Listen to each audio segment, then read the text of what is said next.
Less than 5 months to Election Day, and everybody's still talking about a blue tsunami coming across the water. But do this spring's primary elections suggest something less, well, epic? This time on Poll Hub, we're looking at enthusiasm, engagement, turnout, and primary election results to try and understand what's really on the horizon. We're also revisiting the ongoing gun debate in light of another horrific school mass shooting, this time in a super pro-gun community. How does that change the conversation? And our own Mike Conti gives us the top 3 takeaways from a polling conference in Denver. Yeah, it sounds a little bit like a sleeper, but you will be surprised. Let's get started.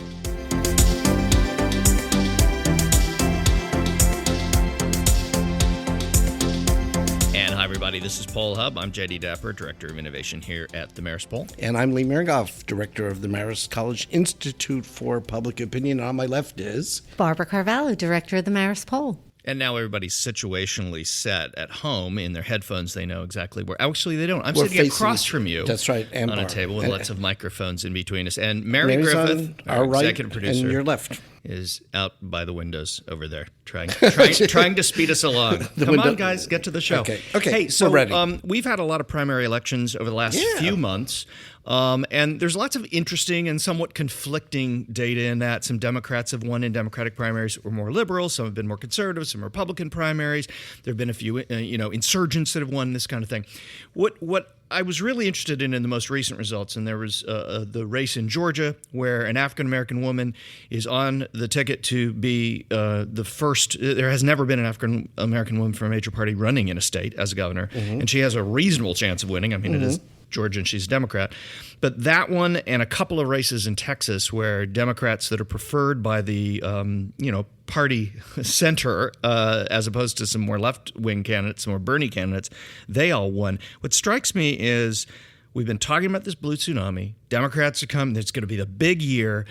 There does seem to be a real enthusiasm gap, and this looks to me like 2010 in reverse. Yeah. Am I crazy? Can I answer that in a different context? Yeah, No. you can answer crazy later. So 2010, of course, the Tea Party election, and that was the one that really shook things up following Barack Obama's election in 2008.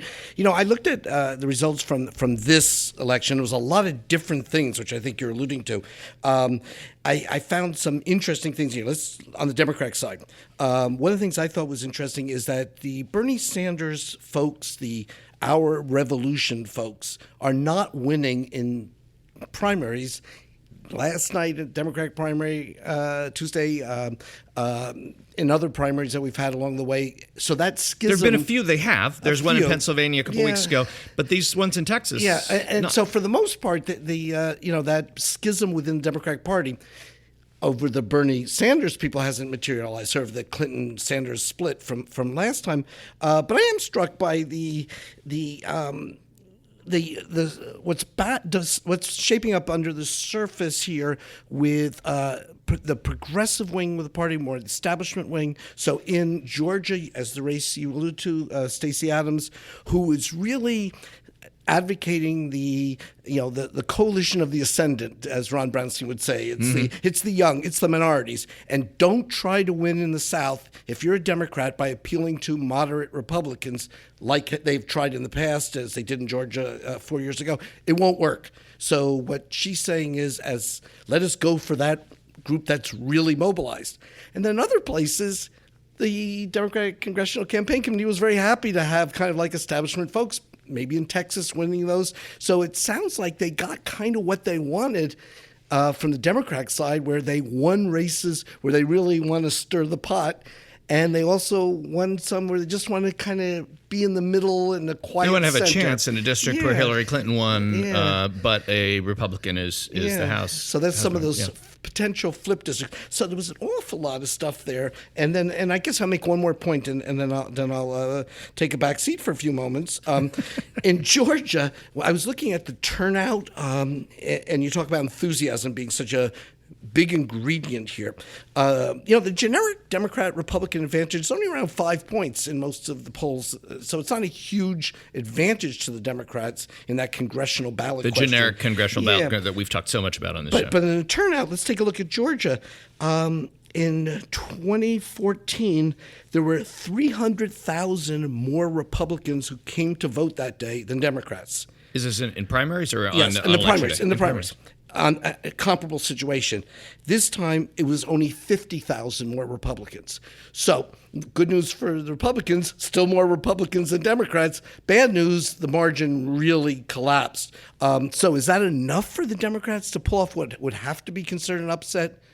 Who knows? Are they in it? Possibly. Yeah. Is that a fair, Barbara? Is that a fair way to gauge enthusiasm? Is turnout in primary elections? Well, I think that is where you do see the most enthusiasm, and that is where you see who is more excited in terms of the people who are most active in the party. So, yeah, I think that is a good point. I think it's hard to draw a circle around all of these primaries that we've seen this spring and summer. I think one thing we do see is that voters, probably on both sides, are still looking for a lot of change. I think that despite what we did see in Texas, that establishment probably is, if not a dirty word, is certainly not something that you're going to put on your campaign sign. Hi, I support the establishment. Because I think that overall voters are still looking for candidates that are going to take action and that are going to stir things up. Now, how they stir things up, I think what's happened is that from both parties, they seem to be moving farther and farther apart. So when we look at the primaries, what we see that candidates that come out of competitive primaries on the Republican side and come out of competitive primaries on the Democratic side, literally on our on opposite sides, of the spectrum. And so, does that translate into more moderate candidates ending up winning in November? Rather, whether they are Democrat or Republican, I'm not sure. I think there are a lot of very significant issues on the table. Certainly, the Me Too movement has had a very big impact, not just in terms of who's winning, but in terms of who is running. Who's running? There's so many women running, and this is in both parties, and women keep winning. Yes. Too. There's been an awful lot of primaries I've noticed where it's two women candidate running. The Democratic, that just happened in Texas. It happened in Pennsylvania. It's happened in a couple of places. Kentucky. But then it's also going to be a woman versus woman in the general election, it looks like, in a bunch of cases too. I mean, when we talk about enthusiasm, we talk about the Democrats, there's the natural tendency to go, mainly because of the last, 2 or 3 national elections, that suburban women have tended to be a little bit more Democratic leaning, and they've tended to kind of, move in a certain direction. Is that a fair? So more women are running, more women are winning. Does that mean Democrats should do better? But if the Democrats are going to flip the House, that's exactly where they're going to do it. And 40% of the House Democratic candidates so far who are going to be on the ballot in November are women. But does that indicate that Democrats are going to do better? I guess what I'm getting at. What we would often say in politics is that where you stand depends upon where you sit, and this time around, it's actually geography that does matter. And when we look at urban and suburban areas, and again, suburban areas that are around larger cities, not necessarily suburban areas that are around smaller cities, we do see people more mobilized and certainly more moderate to liberal rather than conservative. And so as we look at the races, geography is a really big thing. And we've talked about the fact that the national generic can be somewhat deceiving, although it does tell us general trends. But when we get down to the individual races, the composition of those areas, not just in terms of their party identification and past vote, but also in terms of their urbanization. Here's an odd, let me put this in front of you guys. Here's an odd one. So we talk about possibly the nationalization of a midterm election. So will this be a referendum on Donald Trump or not? So let me put this forward. we may have on the Republican side two messages and two messages on the Democratic side this time, depending on whether you're running for the Senate or the House. So, for example, in some of these races in the House, you may find that, in those urban areas with suburban, the sort of the areas that Hillary did, women voters, the Democrats may be running a more progressive platform, like we may see in Georgia, but maybe for the Senate they're going to try to move towards the middle in those states that Trump carried. May want to not go after Trump as much. Like John Tester in Montana, although he is going after Trump. Yeah, but, North West Dakota, Virginia, and some of those races. And then on the Republican side, you may have a very similar split between, how are they going to deal with Donald Trump, and are they going to be running with him or kind of a little distance? Sure. So we may have four messages out there this time. Florida is a great example of that. Yeah. Bill Nelson running for Senate for re-election, running against the sitting governor, Rick Scott, who's got a ton of money, huge name recognition, but is not really running with Donald Trump. Yeah. This is Florida, and he's not going to probably win if he's embracing Donald Trump. Yeah, I can't wait to see some of the political ads, because they're going to maybe having this bifurcation between Trump both within both parties. So we may have a more Trump and a less Trump in both Democrats. Well, also, and I think that I think that there's one place where both Democrats and Republicans agree, and that is people are really tired of the noise. And I think in these campaigns, who gets blamed, the most for the noise in Washington, the noise on the airways, and the negative campaigning. And negative campaigning has always been the way to winning an election. And it may be interesting to see this time if the negative is really going to be a negative. The other thing, and you mentioned this, and I just wanted to end this section on this, is the continued throw the bums out mentality that has not been a feature of an election here or there. It has become a fundamental underlying piece of American politics. And maybe the best indication of that is not a primary last night that was a Democratic one, but a Republican one. The sitting the leadership of the House, the House Speaker in the state of Kentucky, in a Republican primary, a solid, normal Republican guy. He's not a crazy, right? And he's in a very Republican, suburban-ish, but Republican district, loses to a math teacher. Yes. And because of the teacher protests that have been sweeping across the country, especially in states that are fairly Republican. Yeah. Arizona, it happened. Oklahoma, it happened. And the legislatures have gone back and given teachers. It just strikes me that if they were protesting the cutbacks in education. There is no better indication that Americans, left, right, center, are the one thing we all have in common, it seems to be the voters have in common, is they're just sick of it all, and that anything's better than what we have now is manifesting itself in this math teacher beating a guy who under no circumstances was going to lose a Republican primary, and he lost by like 6 or 7 points. It wasn't even close.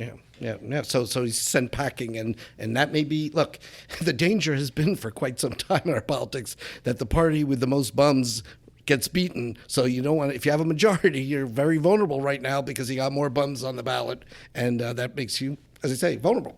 Well, last Friday we had another school shooting. A student in Texas shot and killed 10 people, injured 13 others. And Charles Blow, the New York Times, the opinion columnist, cited some pretty hefty statistics illustrating just how these shootings are unfortunately all too common. He mentioned that 92% of public schools have actually written a plan. They have a plan in place in the event of an active shooter, and certainly the school in Santa Fe, Texas, did. This was also, his numbers were from the National Center for Education Statistics, the safety survey that they do there.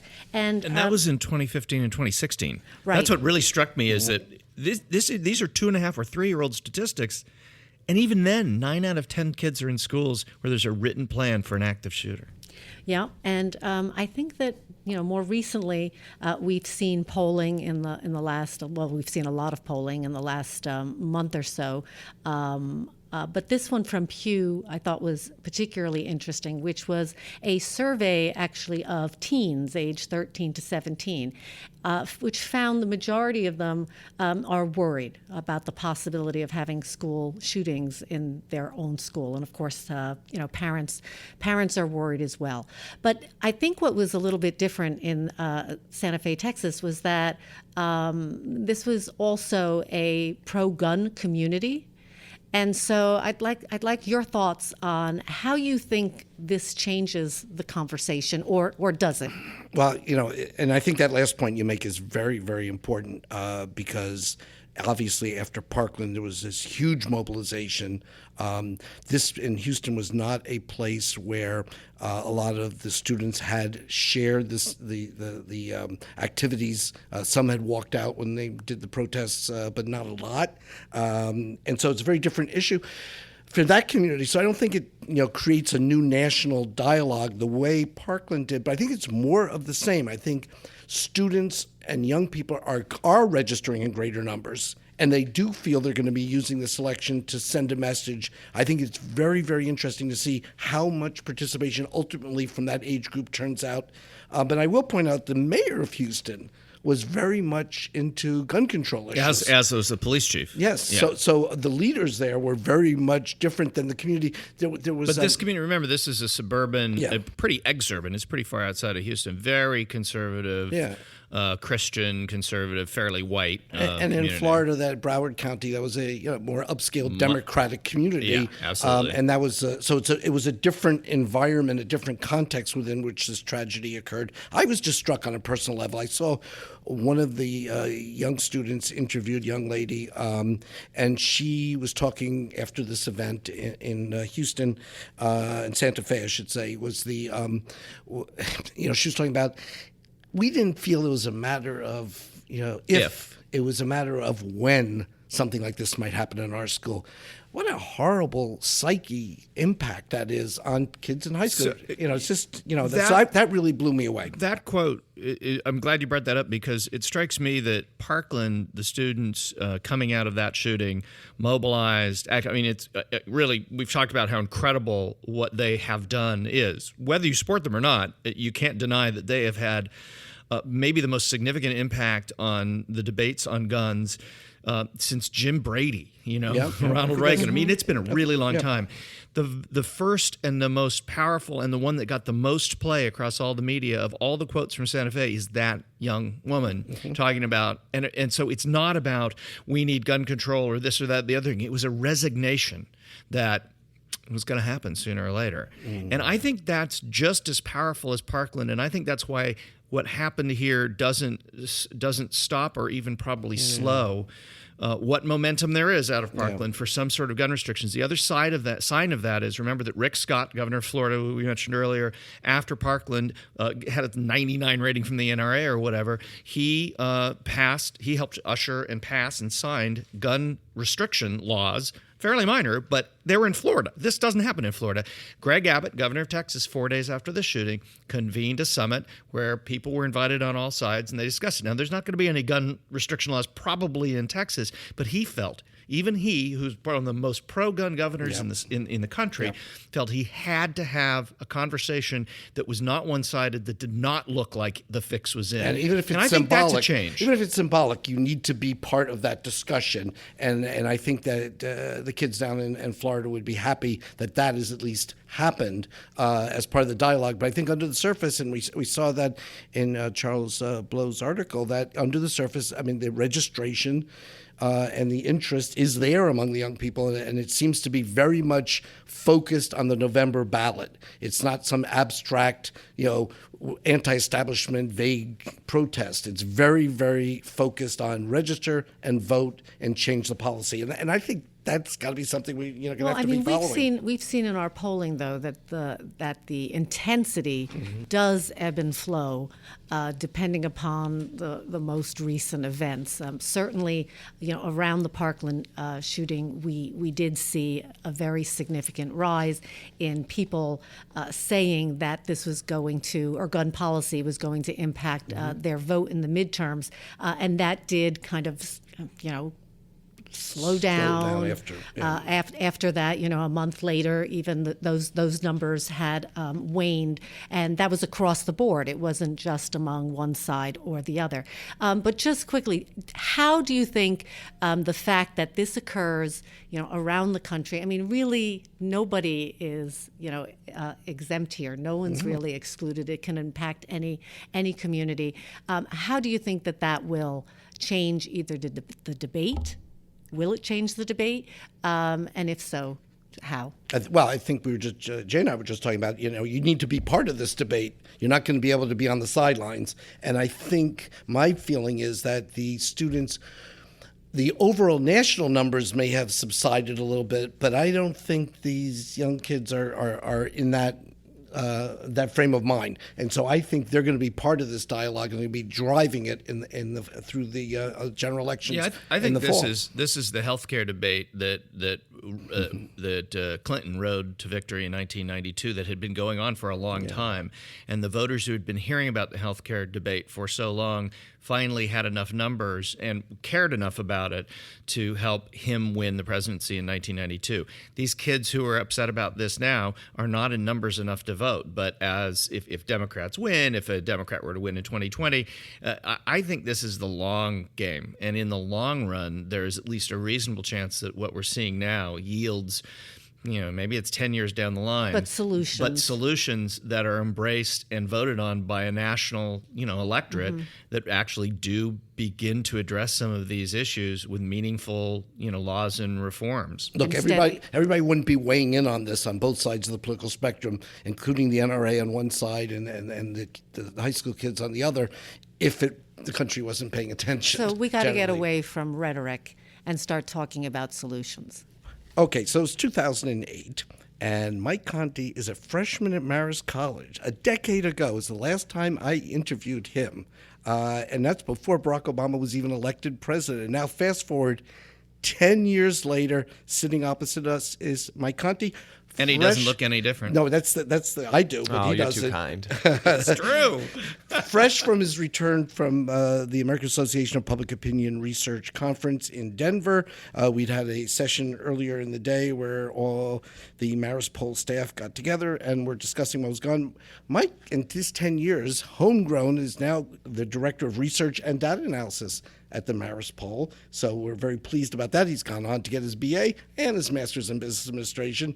And he is Smarty here. Pants. Yeah. Well, he's done a lot of things, and he trains all the interviewers too. And that's really, if you want to hear somebody who can really be enthusiastic about something the 100th time, stop in one of our training sessions. Okay, so you're at the conference. Any major takeaway, any major impression that you want to share from having been in Denver? Yeah, sure. So I think kind of a main takeaway, pretty much a big theme throughout the conference, still related to 2016, but now there's been some time to digest that. I think it's basically how can we prevent another 16 happening in 2018 and then 2020, pretty much just going forward in general. With regard to the whole polling Exactly. fiasco. So basically now that pollsters kind of have developed a sense, polls weren't necessarily all that off after the election, considering all things afterwards, except now the big thing is there's still a giant lack of public trust. Yeah. So, while polls weren't necessarily all that off, the public doesn't necessarily realize that. So how do we go about fixing that? Because the expectation was Hillary Clinton was going to win, and all these forecasters were saying it, and that was sort of felt to be pollsters were saying it, and the whole thing got sort of conflated, and it didn't happen, and so someone looks like they made a big mistake. Exactly. So yeah, I think a big takeaway from the conference was really just how do we increase effective communication between pollsters and the media as well as the public in general. So it's really just making sure that our results are being interpreted and reported on correctly in the media. And that's one of the things we try and do here. That's one of the reasons we started this podcast, was to speak directly, not through the filter, as the president would say, but directly to the public about polling. So did you find that there were some ideas or solutions. You're a producer of polling results. You spend an awful lot of time going through data, trying to find the story that's within the numbers. What should you do as a producer of polling results? So it really seems like it's now on producers' job to really work with journalists. So not just sending them a report of the data, sending them a report of the data and then following through on it, making sure that they're interpreting the data correctly, nothing's getting mischaracterized. So really just working hand in hand with them to make sure that, throughout the process of their writing their stories, they're really understanding and then portraying everything correctly to the public. And as a consumer, because you certainly consume lots of polling data too, what should consumers look for? Consumers really should also get familiar with methodology. So really how to identify a good poll from a bad poll. So rather than just taking every number at their face value, kind of looking for what's behind the scenes. Are they using landline or cell phone? Different methodology. Was it an internet poll? Are they still using traditional RDD telephone methods? So as a consumer, just really making sure that I'm looking beyond just those top line numbers and understanding that there are different types of polls out there. Yeah, one of the things I've always been struck by in this kind of era of examining polls and trying to, Did you say examining? Examining. Oh, okay. I thought you said examinating. Well, I thought he like said that. It examining. was too. a long I love examination. it when you you invent words. It is the highlight of my day. Well, I also split metaphors if you really want to have a good day. That's another show. Okay. So anyway, when you did this, one of the things that's been interesting to me over the decades has been, the so-called likely voters. People do polls. We know that all people don't vote. We know that all registered people don't vote. And then pollsters come in with this concept of a likely voter. And people very often say, well, was that likely voters or not? As if there's some kind of copyright that a likely voter is like you sort of go to 7-Eleven and I'll have fill up the tank voter. and give me a couple likely voters. What you get, either from having worked here or certainly from the conference, what's the latest on likely voter stuff? So it really seems like there is no one correct likely voter model. So they talked about the difference of asking questions about, for example, how important people think the election is coming up. So just along with the traditional past participation is normally asked, intent to vote, as long as interest to vote. I thought it was really interesting that people are starting to ask, how important do you view the upcoming election, and then using that as a part of the likely voter model. How do we do it here? Like when you're doing the polling, what is our likely voter model? What is it based on? So we ask past participation, we ask intent to vote, we ask interest to vote. So a number of those different variables also. Do you think it would be interesting then to add this question about? I think it would be interesting. There were on one hand, it doesn't sound like it's any different. I mean, what's your interest in voting? But asking a question of is the election important? To some people, that might sound like the same thing, but the suggestion is it's actually different. Is basically measuring if they think it's important. I think it's just another measure of getting at will they actually get out to the ballot box. This is the problem we have as pollsters. If you say to someone, are you going to vote? In tendencies, yeah, but then if you look at actually the turnout suggests that a lot of people didn't. So that drives the concern of how do we get a valid measure of a likely voter. I and think that's one really of the been points, a problem all along. One of the points they made was 17% of likely voters last time around actually didn't turn out. So I think just adding again another variable to really exactly yeah. Well, and again, or they changed their mind. Yeah. The field hasn't come to terms with standardizing a definition of what that is, and a definition that's going to work most of the time.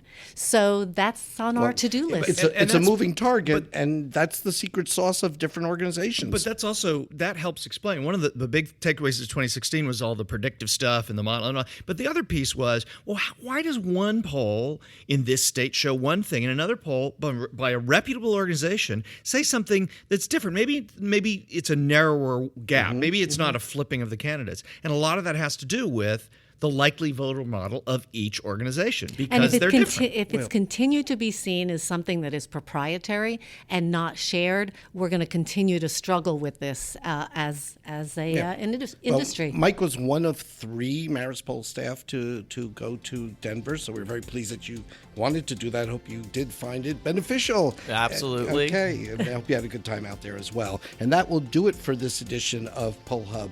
Poll Hub is a production of the Marist Poll at Marist College in Poughkeepsie, New York. And to my right is Mary Griffith, who always serves as our executive producer and gives me signals very often that I should follow a little more closely. And we would also like to thank the Roper Center Archive at Cornell University, who provides us with the ability to look back at survey questions over time and certainly results over the decades. And you can find us everywhere you are, everywhere on social. So Instagram, Facebook, Snapchat, whatever. It's at Marist Poll. Find us there. Great place to ask questions, too. Put them in social, and we'll answer the questions you have on our social accounts. Also, wherever you're listening to this, there is a subscribe button. Hit it. And I always mention the ever-popular smart speakers, Alexa and all that. You can just shout at them and say, play Poll Hub. And I shout all the time at Alexa. And Never what answers she, me. She never answers you. She actually shouts back at you. Yeah, shut up, Lee. Yeah, I'm just well, kidding. Anyway, you can shout at your smart speaker and get him to say Poll Hub, and Poll Hub likely will play. Mike, thanks for coming on. Yeah, Thank you for having me.